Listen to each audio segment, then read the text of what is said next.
कहते हैं कि इस कलयुग में अगर 1 मिनट भी दिल से कोई भी व्यक्ति परमात्मा की जहाँ पर चर्चा हो रही हो वहाँ बैठ जाए तो भी उसका उद्धार हो सकता है। कैसे उद्धार हो सकता है? क्या वाकई में 1 मिनट के लिए अगर कोई व्यक्ति बैठ जाए भगवत जहाँ चर्चा हो रही हो वहाँ, तो क्या उसका उद्धार हो सकता है? आइए जानते हैं। एक बार एक चोर जब मरने लगा तो उसने अपने बेटे को बुलाकर एक नसीहत दी और नसीहत देते हुए उसने कहा कि अगर बेटा तुझे कहीं चोरी करनी हो तो किसी गुरुद्वारा, धर्मशाला या किसी धार्मिक स्थान में कभी मत जाना चोरी करने, बल्कि इनसे हमेशा दूर ही रहना। और दूसरी बात, अगर कभी भी तुम पकड़े जाओ तो ये कभी मत स्वीकार करना कि चोरी तुमने की है। चाहे कितनी भी सख्त मार क्यों न पड़ जाए, लेकिन तुम ये बात स्वीकार नहीं करना। चोर के लड़के ने कहा, सत्य वचन, ठीक है, आज के बाद मैं ऐसा ही करूंगा। इतना कहकर वह चोर मर गया और उसका लड़का रोज रात को चोरी करता रहा। एक बार उस लड़के ने चोरी करने के लिए किसी घर के ताले तोड़े, लेकिन घर वाले जाग गए और उन्होंने शोर मचा दिया। जब शोर मचाया घर वालों ने तो उस लड़के ने, उस चोर ने भागने की कोशिश की, लेकिन जैसे ही वो भागने के लिए आगे बढ़ा तो आगे क्या देखता है कि पहरेदार खड़े हुए हैं। तो उन्होंने कहा कि आने दो, ये बचकर जाएगा कहाँ? किसने? पहरेदारों ने। एक तरफ घर वाले और दूसरी तरफ पहरेदार। अब चोर जाए भी तो किधर जाए? वह किसी तरह बचकर के वहां से निकल गया। जब निकल गया तो रास्ते में एक धर्मशाला पड़ी। अब धर्मशाला को देखकर उसको अपने बाप की सलाह याद आ गई। उसके पिता ने कहा था कि बेटा किसी मंदिर या धर्मशाला में कभी मत जाना चोरी करने। लेकिन अब वह करे तो क्या करे? उसने यह सही मौका देख करके वह धर्मशाला जहाँ पर थी वहां चला गया, जहाँ पर धर्मशाला में सत्संग हो रहा था। वह बाप का आज्ञाकारी बेटा था, इसलिए उसने अपने कानों में उंगली डाली कि उसके कानों में सत्संग की आवाज न जाए, एक भी वचन उसके कान में न पहुंच जाए। लेकिन अब मन तो मन है, एक अड़ियल घोड़ा की तरह होता है, इसे जिधर से मोड़ो ये उधर नहीं जाना चाहता है। अब उसने कानों को तो बंद कर लिया, लेकिन कानों को बंद कर लेने के बाद भी चोर के कानों में यह वचन पड़ गए कि देवी देवताओं की परछाई नहीं होती। जो सत्संग में जो प्रवचन चल रहे थे उसमें ये लाइन कही जा रही थी कि देवी देवताओं की कभी परछाई नहीं होती, और ये लाइन उस चोर के कान में पड़ गई। अब उस चोर ने सोचा कि परछाई हो या न हो इससे मुझे क्या लेना देना। घर वाले और पहरेदार पीछे लगे ही हुए थे उस चोर के, जिस घर में चोरी करने गया था। तो किसी ने बताया कि चोर धर्मशाला में है। तो जब उन घर वालों को और पहरेदारों को जब ये बात पता चली कि चोर धर्मशाला में है, तो वह जांच पड़ताल करते करते उस चोर को पकड़ लेते हैं। अब वो चोर पुलिस की कस्टडी में जाता है।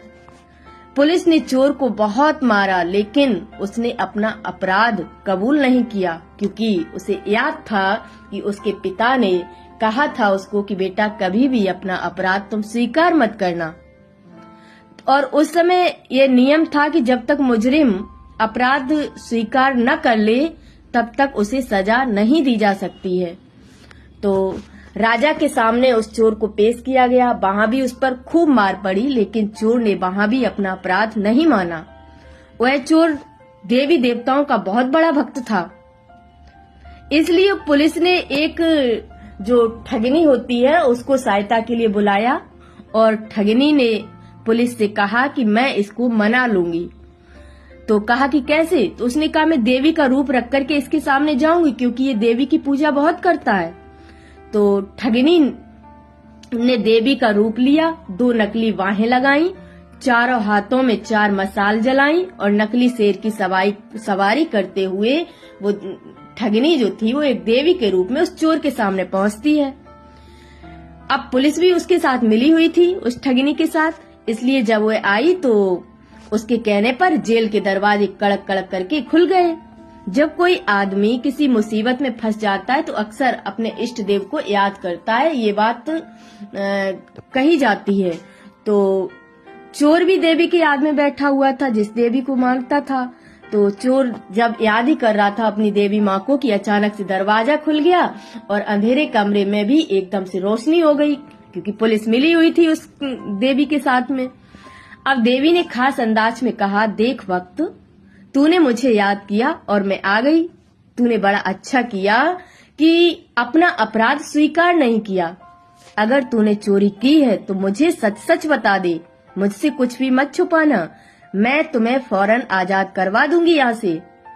अब चोर था तो देवी का भक्त, तो अपने इष्ट को सामने खड़ा देख कर के पहले तो वो बहुत खुश हुआ और मन में सोचने लगा कि मैं देवी को सब सच सच बता दूं, यही सही रहेगा।